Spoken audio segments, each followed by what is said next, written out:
मित्रों, आज की कहानी बहुत ही दर्द भरी है और प्रेरणादायक है। एक सौतेली माँ जिसने अपनी सौतेली बेटी को जंगल में फेंक दिया ताकि जंगली जानवर खा जाए, लेकिन ईश्वर की मेहरबानी की उसे एक बेजुबान बंदरिया ने कैसे पाला।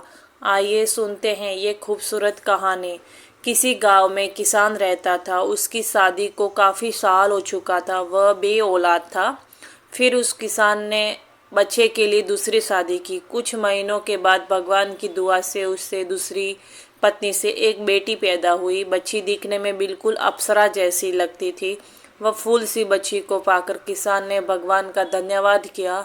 वह पति पत्नी अपनी बेटी के साथ बड़े खुश थे और किसान ने बड़े प्यार से अपनी बेटी का नाम अप्सरा रख दिया। अब वह किसान अपनी दूसरी पत्नी से बहुत ज़्यादा प्यार करता था, लेकिन किसान की जो पहली वाली पत्नी थी उसे ये चीज़ें बर्दाश्त नहीं हो रही थी। वह किसान की बच्ची को एक आंख नहीं देख सकती थी। जब बच्ची कुछ महीनों की हुई तो अपनी तोतली जुबान से किसान को पापा पापा कहकर पुकारने लगी। किसान की पहली पत्नी के छीने पे सांप लौटने लगा। इसी तरह वह किसान की बेटी की दुश्मन बन चुकी थी। अप्सरा की माँ तो सारा दिन घर के कामकाज करती, लेकिन किसान की पहली वाली पत्नी किसान के साथ खेतों में काम करवाया करती थी। एक दिन किसान की पत्नी खेतों से कुछ सब्जियां तोड़ने जा रही थी। फिर उसने सोचा आज अप्सरा तो घर पर अकेली है, क्योंकि उसकी माँ दुकान से कुछ सौदा लाने गई है। किसान की पहली पत्नी ने इसी बात का फायदा उठाया और अप्सरा को अपनी गोद में उठाकर खेत में अपने साथ ले गई। वह सोचने लगी, इस लड़की को खेतों में ही छोड़कर चली जाऊंगी ताकि इसे जंगली जानवर खा जाए और मेरी जान को इस लड़की से छुटकारा मिल जाए। अब वह चलते चलते अपने खेतों से काफ़ी आगे एक जंगल में चली गई और उसने बच्ची को अपनी गोद से ज़मीन पर फेंक दिया और फौरन से वापसी की तैयारी कर ली। उस जालिम औरत के दिल में जरा रहम न आया और वहाँ से चली गई। अब वह मासूम बच्ची झाड़ियों में इधर उधर फिरने लगी। अभी वह इतना चल नहीं पाती क्योंकि वह बहुत छोटी बच्ची थी। कहते हैं बच्चा भगवान का रूप होता है। इसी तरह उस मासूम बच्ची को भी अपने नफ़े नुकसान का कोई पता नहीं था। वह बच्ची रोती रोती उसी जंगल में सो गई। जब उस बच्ची की आंख खुली तो वह पापा पापा कहकर अपने किसान पिता को पुकारने लगी और भूख से बिलख लगी और उठकर चलने लगी। चलते चलते वह एक घने जंगल में जा पहुंची, जहां पर एक पेड़ पर एक बंदरिया अपने बच्चों के साथ रहती थी और उसी पेड़ की दूसरी साइड एक छोटी सी कुटिया बनी हुई थी जिसमें एक साधु रहते थे। लेकिन उस समय वह साधु कहीं भिक्षा मांगने के लिए निकले हुए थे और वह बंदरिया भी उसी साधु बाबा के पास रहती थी। साधु बाबा उस बंदरिया का बहुत ख्याल रखते थे।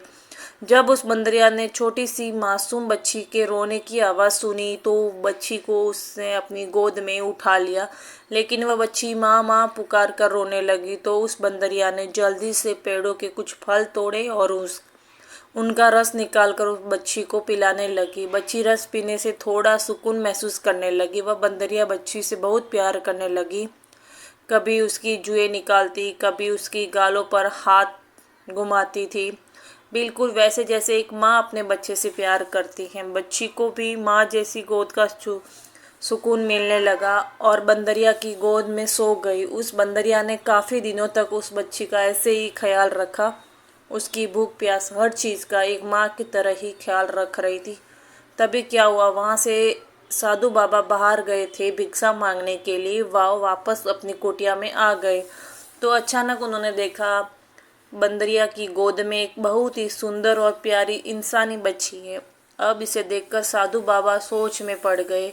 साधु बाबा ने फौरन उस बंदरिया से बच्ची को अपनी गोद में लिया और अपनी कुटिया में चले गए और उस बच्ची को से उसका नाम पूछने लगे, लेकिन बच्ची तो अभी बहुत छोटी थी और वह इतना बोल नहीं पाती थी।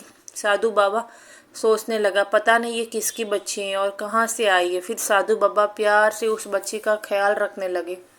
उस साधु बाबा ने उस बच्ची का नाम रोशनी रखा, क्योंकि वह बच्ची इंद्र की अप्सराओं की तरह सफ़ेद थी।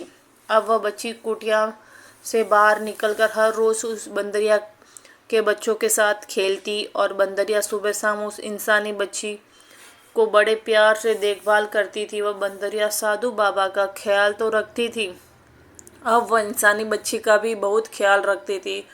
कभी उसे फलों का रस पिलाती तो कभी उसे अपना दूध पिलाती, तो अब गाय का भी पिला देती, क्योंकि उस बाबा ने एक गाय भी पाल रखी थी। जब वह 6 साल की हो गई तो साधु बाबा को बाबा बाबा कहकर पुकारने लगी और उस बंदरिया को ही अपनी माँ समझती, क्योंकि वह बच्ची उन बंदरिया के बच्चों में ही तो पली थी। बाबा जब भगवान भोलेनाथ की पूजा पाठ करते तो वह बच्ची भी उन्हीं के पास बैठकर भगवान भोलेनाथ की पूजा पाठ करने लगती। जब वह मंत्र पढ़ते तो वह बच्ची भी मंत्रों को पढ़ती। बाबा ने उस बच्ची को बहुत अच्छे संस्कार दिए थे। अब वह बच्ची 15 साल की हो चुकी थी।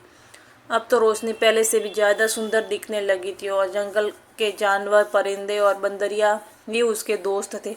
वह बंदरिया रोशनी को सूखी लकड़ियाँ जंगल से इकट्ठी करके लाकर देती और वह बाबा और खुद के लिए और बंदरिया के लिए भोजन बनाती। एक दिन वह साधु बाबा रोशनी से कहने लगे, बेटी, मुझे दूसरे शहर में भिक्षा मांगने के लिए जाना पड़ेगा। मैं तुम्हारे लिए इस कुटिया में हर चीज़ का बंदोबस्त कर दिया। तुम्हें कहीं भी बाहर जाने की ज़रूरत नहीं है और ये बंदरिया तुम्हारे साथ होगी। इसको तेरी देखभाल के लिए छोड़कर जाता हूँ। ये बंदरिया तो तुम्हें जंगल से लकड़ियाँ लाकर दिया करेगी और नदी से पानी भी यही लाकर देगी। बस तुम इस कुटिया के अंदर ही खाना बनाना और तुम बाहर बिल्कुल ना निकलना। इतना कहकर वहाँ से वह साधु बाबा चले गए। अब रोशनी और बंदरिया ही उस कुटिया में रह गए थे। रोशनी अब साधु बाबा की तरह ही कुटिया में बैठकर भगवान शिव की पूजा पाठ करती और उसके इर्द गिर्द बंदरिया के बच्चे और बंदरिया बैठकर उसके मंत्रों को सुनते। शाम को जब रोशनी ने खाना बनाया तो पूजा पाठ करने का वक्त हो गया। जब वह भगवान भोलेनाथ की पूजा पाठ करने में व्यस्त थी तो बंदरिया के एक बच्चे ने सारा खाना खराब कर दिया। जब रोशनी ने पूजा पाठ करके उठी तो उसने देखा बंदरिया ने सारा खाना खराब कर दिया। तो वह उस बच्चे को कहने लगी, तुम बड़े खराब हो, सारा खाना अकेले खा गए, दूसरों का तुम्हें ख्याल नहीं आया। रोशनी ने उसे हल्का सा थप्पड़ लगाया तो बंदरिया के बच्चे को गुस्सा आ गया। तो उस बंदरिया के बच्चे ने चूल्हे की आग में पानी फेंककर आग को बुझा दिया। रोशनी ने ये सब देखा तो परेशान हो गई और सोचने लगी, मुझे आग जलाने में बड़ी मुश्किल होती है, अब मैं कैसे आग जलाऊंगी। करते सारा दिन गुजर गया। अब रोशनी खुद भी भूखी रही और वह बंदरिया और उसके बाकी बच्चे ने भी कुछ ना खाया। अब वह बंदरिया का बच्चा बड़ा पछताता रहा कि मैंने आग क्यों बुझाई, इसी वजह से हम सबको भूखा रहना पड़ा। आखिरकार रोशनी झोपड़ी से बाहर निकल आई। उससे एक दूसरी झोपड़ी के बाहर धुआं उठता दिखाई दिया तो वह उस धुएं को देखकर झोपड़ी के पास गई जहाँ से धुआं निकल रहा था। उस कच्ची झोपड़ी के अंदर एक राक्षसी बुढ़िया थी। बुढ़िया का एक बेटा भी था जो कि बड़ा आदमखोर था। उसको इंसान की खुशबू आते ही फौरन पता चल जाता था। जब उस बुढ़िया ने रोशनी को देखा तो उसके मुंह में भी पानी आ गया और ख्यालों में रोशनी को खाने के लिए सोचने लगी, काश इस वक्त मेरा बेटा घर पर मौजूद होता तो इस इंसानी लड़की को कभी न जाने देता। अब उसने प्लान बनाया, जब तक मेरा बेटा नहीं आता इस लड़की को बातों में लगाकर इधर ही रोके रखूंगी। फिर वह बुढ़िया रोशनी से कहने लगी, आओ बेटी, कैसे आना हुआ, तुम कौन हो और कहाँ से आई हो। रोशनी कहने लगी, मैं अपने बाबा की लाडली बेटी हूँ जो कि बहुत ही नेक हैं। इस वक्त वह दूसरे वाले गांव में भिक्षा मांगने के लिए गए और मैं घर पर अकेली हूँ। बंदरिया के शरारती बच्चे ने चूल्हे में आग बुझा दी। आप मुझे थोड़ी सी आग दे दो ताकि हम अपना खाना बना सके। वो बुढ़िया कहने लगी, बेटी, आग तो तुम्हें मिल जाएगी, लेकिन बदले में तुझे मेरा एक काम करना होगा। मैं बुढ़ी औरत हूँ और मुझसे घर का काम बड़ी मुश्किल से होता है। मेरा बेटा आने वाला है, उससे बहुत भूख लगी होगी। दूसरी साइड बाजरे के दाने पड़े हैं, तुम चक्की में पीसकर उसका आटा बना दो। रोशनी ने जल्दी से बाजरे पीस दी और बुढ़िया के पास आई और कहने लगी, अम्मा मैंने आटा पीस लिया, अब जल्दी से मुझे आग दे दो ताकि मैं अपने घर चली जाऊँ। बुढ़िया कहने लगी, बच्ची तुम कितनी अच्छी हो, और देखो ना मेरा घर कितना गंदा हो रहा है, और देखो ना मेरी तो हड्डियां में इतनी जान नहीं है कि मैं काम कर सकूं। तुम तो जवान जाहिल हो, मेरे घर की थोड़ी सफाई कर दो। रोशनी ने फौरन से झाड़ू पकड़ा और जल्दी से पूरे घर की सफाई कर दी, लेकिन वह बुढ़िया बार बार बाहर का रास्ता देख रही थी और दिल ही दिल में सोच रही थी, आखिर मेरा बेटा आज जल्दी घर क्यों नहीं आ पा रहा है, क्यों वह आज देर कर रहा है। अब मैं और कितने बहाने इस लड़की के आगे लगाऊं। इतनी देर में रोशनी फिर बुढ़िया के पास आई और कहने लगी, अम्मा मैंने तुम्हारे घर के सारे काम कर दिया, अब तो मुझे आग दे दो ताकि मैं अपने घर चली जाऊं। बुढ़िया कहने लगी, बेटी वाकई तूने तो सारा काम कर दिया, बस मेरा एक और काम कर दो। पास वाले कुएं से मुझे बुढ़िया के लिए थोड़ा सा पानी ला दो। रोशनी ने जल्दी से घड़ा पकड़ा और नदी से पानी ले आई। अब बुढ़िया से कहने लगी, अम्मा अब तो मैं घर जाकर ही रहूँगी क्योंकि मुझे बहुत देर हो गई है।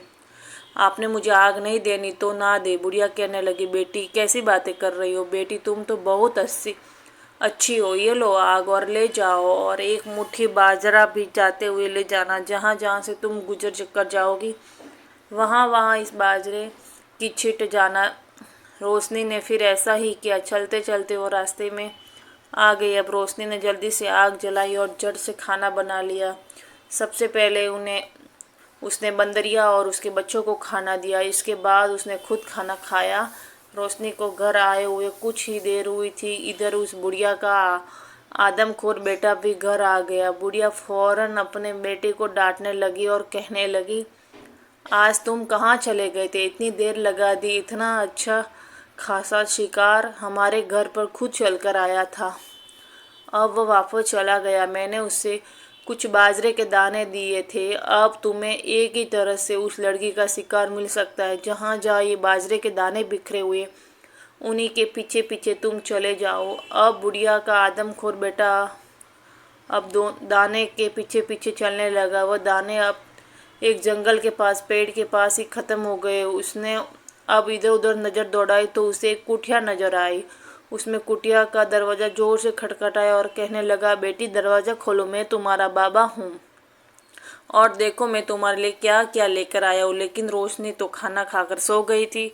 उसे दरवाज़ा खटखटा के जरा भी आवाज़ ना आई। अब वह आदमखोर को बड़ा गुस्सा आया और वह गुस्से में दरवाज़ा पटक कर तोड़ने लगा, मगर वह नाकाम रहा क्योंकि उस कुटिया के दरवाजे लोहे की सिक्कों से मजबूत बने हुए थे। यहाँ तक कि उस आदमखोर की एक उंगली टूटकर उस लोहे की सलाखों में फंस गई और वह उंगली किसी जंगली जानवर नमा इंसान की लग रही थी। अब वह नाकाम होकर चला गया। सुबह हुई। रोशनी ने जब कुटिया का दरवाज़ा खोला तो उस आदमखोर की उंगली कटी थी। उसका नाखून रोशनी के हाथ में चुभ गया। रोशनी दर्द से चिल्लाने लगी। आहिस्ता आहिस्ता वह नाखून का जहर रोशनी के पूरे जिस्म में फैल गया और वह बेहोश होकर वहीं गिर पड़ी। अब बंदरिया और उसके बच्चे उसके इर्द गिर्द बैठकर रोने लगे। बंदरिया कभी उसका सर दबाती और कभी पाँव की मालिश करती, लेकिन रोशनी नहीं उठी। इतने में बाहर घोड़े पर सवार कुछ लोग आए। उनमें एक राजा था और बाकी उसके मंत्री और दरबारी थे। वह शिकार करने के लिए निकले थे। राजा ने अपने मंत्री को हुक्म दिया, यहीं पर अब खेमा लगाया जाए। राजा की नज़र जब झोपड़ी पर पड़ी तो उसने मंत्री से कहा, इसके अंदर जाकर देखो, ये झोपड़ी अंदर से दिखने में कैसी है। जब राजा का मंत्री झोपड़ी के अंदर गया और झट से ही बाहर आ गया। राजा ने पूछा, क्या हुआ? तो उसने बताया, उस झोपड़ी का दरवाज़ा तो पहले से ही खुला हुआ है और बंदर एक बहुत ही खूबसूरत लड़की बेहोश पड़ी हुई है, उसके पास एक बंदरिया बैठी हुई है जो कि रो रही है। राजा यह सुनकर बड़ा हैरान हुआ और उसको दिलचस्पी हुई कि मैं खुद अंदर जाकर देखूं आखिर ये मामला क्या है। राजा ने मंत्री को हुक्म दिया, उस लड़की को झोपड़ी से बाहर निकाला जाए। जब उस लड़की को बाहर निकाला गया तो राजा ने लड़की के सीने के पास अपना कान लगाकर सुना तो उसे पता चला कि अभी भी उसकी सांसें चल रही है और लड़की भी बहुत खूबसूरत है। फिर राजा की निगाह उस लड़की की हथेली पर पड़ी तो उसने देखा उसके हाथ में एक खतरनाक नाखून छुपा हुआ था। जैसे ही उस लड़की की हथेली से नाखून को निकाला गया तो वह लड़की फौरन से उठकर बैठ गई। राजा ने कहा, मैं इस राज्य का राजा हूँ और मैंने तुम्हारी जान बचाई है। राजा बोला, अब तुम बताओ तुम कौन हो और यहाँ पर अकेली क्यों रहती हो और इस बंदरिया ने तुम्हारा क्या रिश्ता है। ये तुम्हारे लिए बड़ा रो रही थी। लड़की बोली, महाराज मैं अकेली कहाँ हूँ, मैं एक साधु बाबा की बेटी हूँ और ये बंदरिया मेरे बचपन की साथी हैं। मेरे बाबा कुछ भिक्षा मांगने गांव में गए हुए, बहुत जल्द वापस आ जाएंगे। राजा कहने लगा, तुम तो हद से ज़्यादा खूबसूरत हो। अगर तुम चाहो तो तुझे मैं अपने महल ले जा सकता हूँ और तुम्हारे बाबा को भी हम उधर ही बुला लेंगे और इस बंदरिया के लिए भी शानदार कुटिया का इंतजाम कर देंगे। बस तुम मेरे साथ चलो, क्योंकि एक लड़की का जंगल में अकेला रहना अच्छी बात नहीं है। रोशनी मान गई। तब राजा ने रोशनी और उसके साथी बंदरिया को लेकर महल में पहुंचे तो राजा की माँ कहने लगी, बेटा तुम इस लड़की को किस रिश्ते से यहाँ लेकर आए हो। ऐसे तो लोग बातें करेंगे, तुम ऐसा करो इसके साथ विवाह कर लो। इस लड़की की इज्जत और मान सम्मान भी बच जाएगी। फिर चंद ही दिनों में रोशनी के साथ राजा का विवाह कर लिया। अब रोशनी राजा की रानी बन गई। उस राजा की पहले भी एक रानी मौजूद थी। राजा को रोशनी से बहुत मोहब्बत हो गई थी। वह उसका बहुत ख्याल रखता था।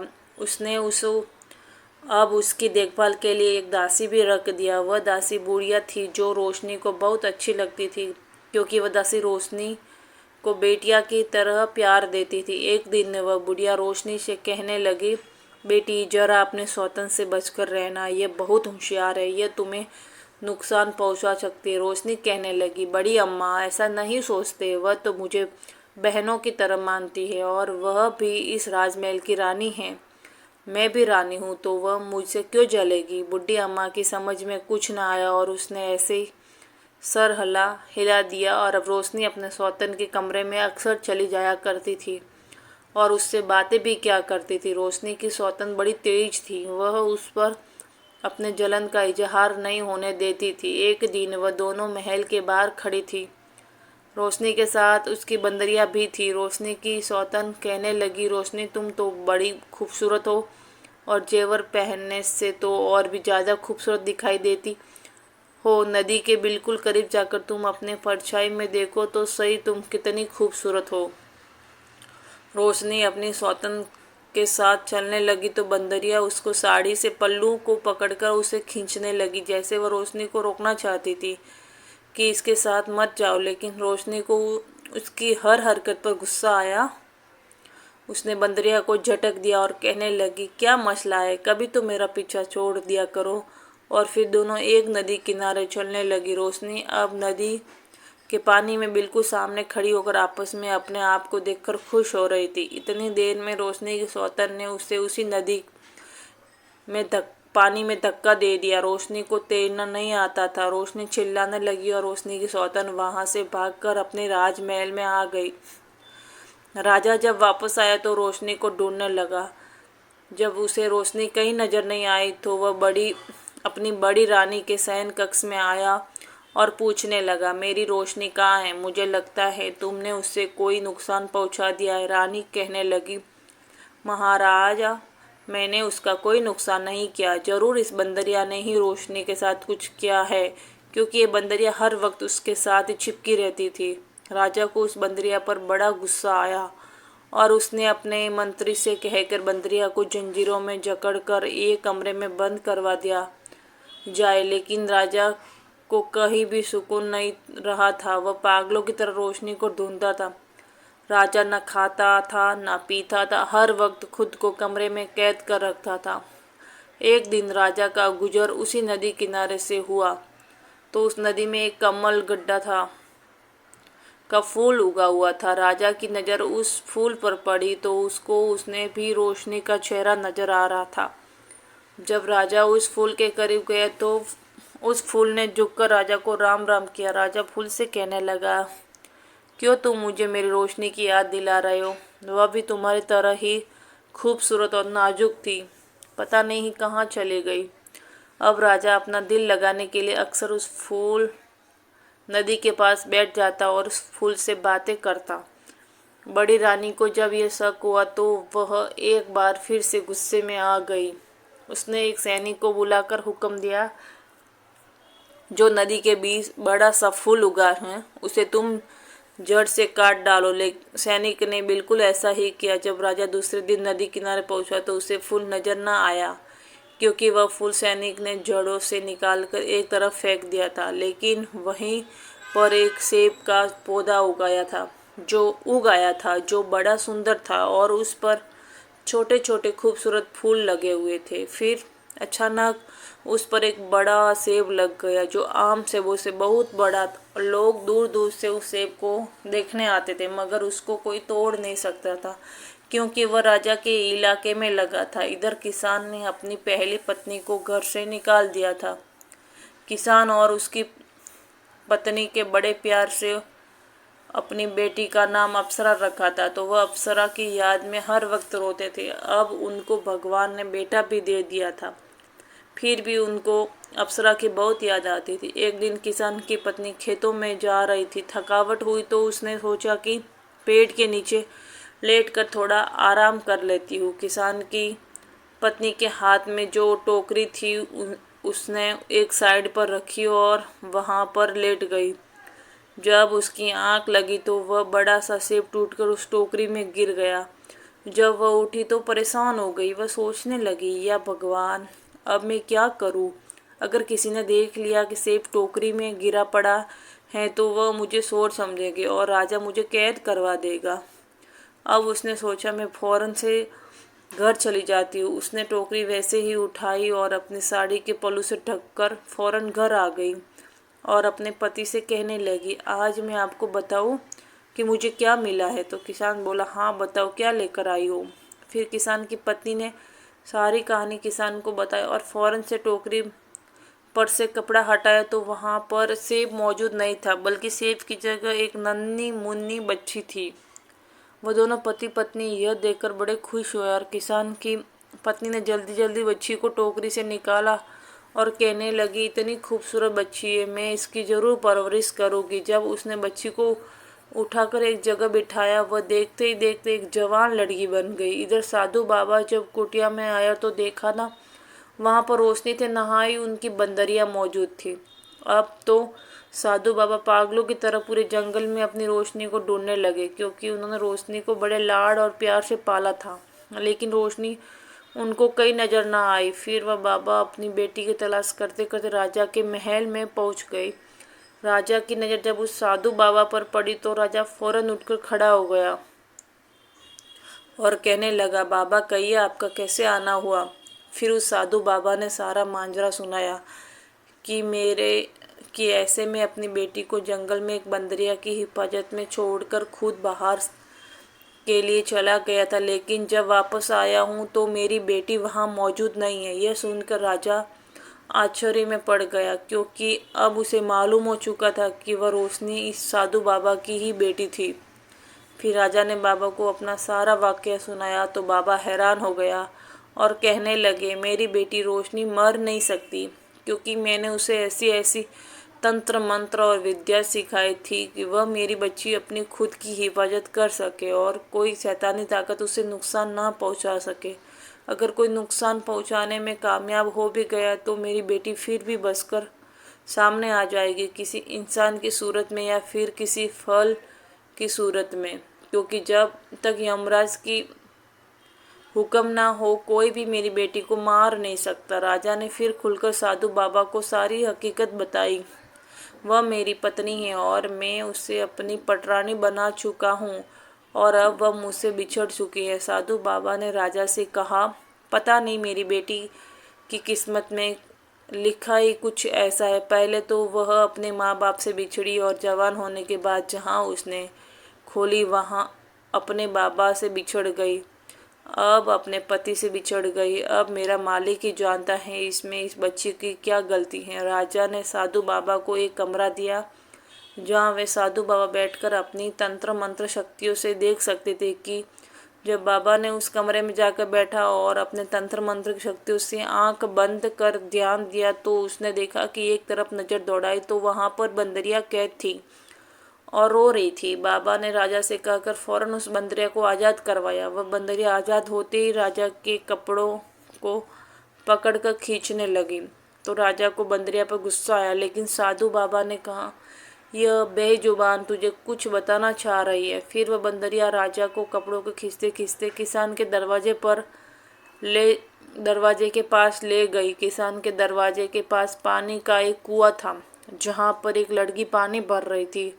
राजा ने गौर से देखा तो उससे वह लड़की रोशनी जैसी लगी।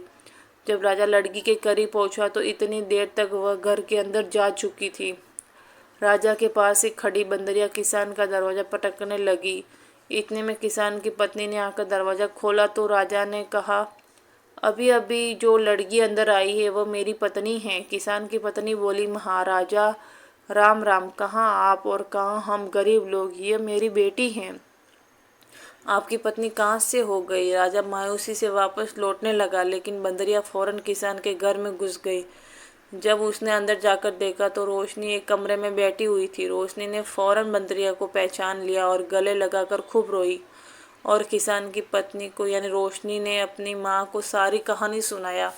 मेरी माँ घर के कामकाज करती थी और मेरी दूसरी माँ खेतों का काम करती थी। एक दिन मेरी सौतेली माँ ने मुझे उठाया और मुझे ले जाकर जंगल में फेंक दिया और मुझे पलट कर भी ना देखा। मैं रोती रही, इधर उधर भटकती रही और भूख ही प्यासी थी। फिर मुझे इसी बंदरिया ने सहारा दिया और माँ बनकर पाला। मुझे फलों का रस निकाल निकाल कर पिलाती रही। कभी कभी जब मुझे ज़्यादा भूख लग जाती तो स्वयं अपना ही दूध भी पिला दिया करती थी और मेरा पेट भरती रही। फिर मेरे पास एक साधु बाबा आए जिनका चेहरा बहुत ही तेजस्वी था। वह मुझे उठाकर अपनी कुटिया में ले गए और पापा बनकर मुझे पालने लगे और ये बंदरिया भी उसी साधु बाबा की थी।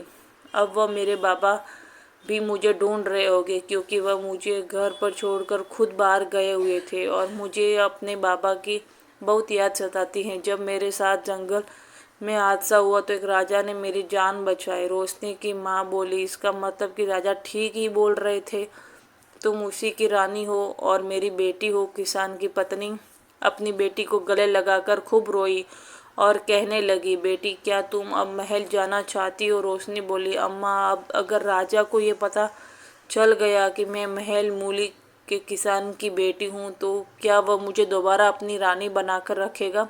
इतनी बात कही कि बाहर दरवाजे पर दस्तक हुए। जब दरवाज़ा खोला गया तो वहीं साधु बाबा और उनके साथ ही राजा भी खड़ा था। अब जब रोशनी की नज़र उस साधु बाबा पर पड़ी तो वह भागकर बाबा के सीने से जा लगी और फूट फूट कर रोने लगी।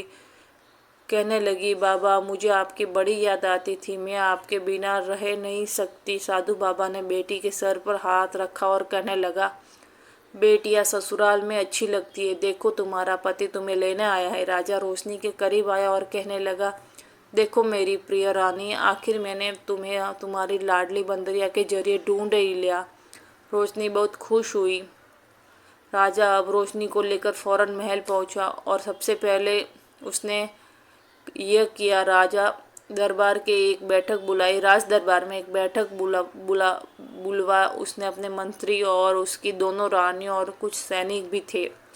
राजा ने कहा, हमारी यह बड़ी रानी जो है वही बड़ी धोखेबाज और कपटी निकली। हमने इसे बहुत लाड प्यार दिया था, परंतु वह उसी का नतीजा है कि इसने हमारी आंखों में धूल झोंका। इससे हम कड़ी से कड़ी सजा देंगे। राजा ने फिर अपनी बड़ी रानी को सैनिकों से बहुत सारे कोड़े लगवाए। उसके बाद उसे काल कोठरी में बंद करवा दिया। फिर वह रोशनी रानी अपने पिता समान साधु बाबा को भी महल में ले गई और बंदरिया को भी अपने साथ ही रखा और अब वह सब मिलकर खुशी खुशी जिंदगी गुजारने लगे। तो मित्रों, यही थी एक बंदरिया और एक नन्ही सी बच्ची की कहानी। यह